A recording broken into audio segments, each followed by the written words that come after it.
This presentation reviews modals to give advice and express regrets in the past. In a previous lesson, we learned about giving advice in the present with should, ought to, and had better. In this case, we are speaking in the present to advise someone to do something. So our test is coming up. Someone might say, "You should study for the test."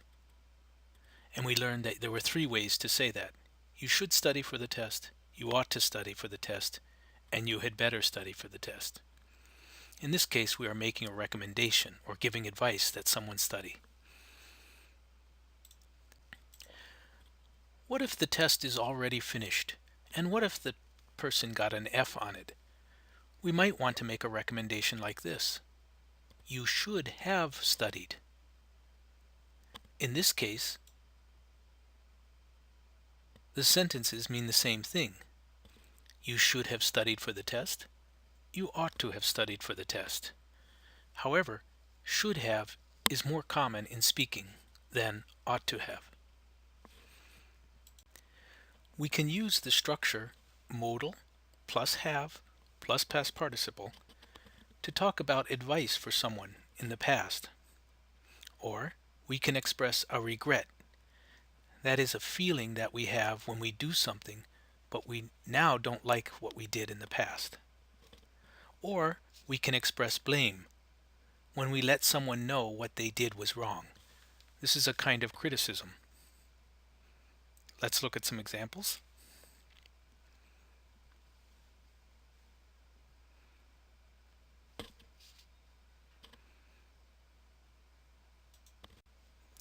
She should have started her homework earlier.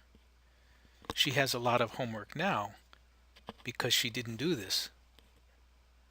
And we're giving her some advice about what she should have done in the past.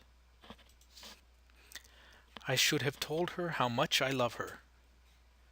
In this situation, the little box man is telling himself what he should have done. No one else is telling him that. It is his regret.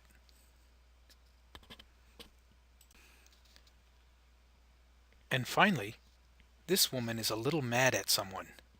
She blames the other person for not telling her that there was meat in her dish, even though he knows that she is a vegetarian. You know I'm a vegetarian. You could have told me there was meat in this dish. To make the negative form, use should not have plus past participle.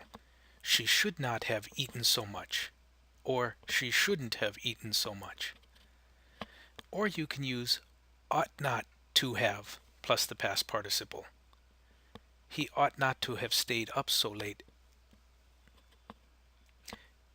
Should not is much more common, especially in speaking.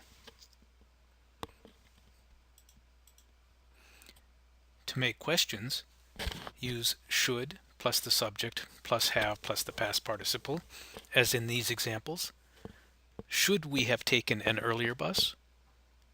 When should we have told you? And finally, a note on pronunciation.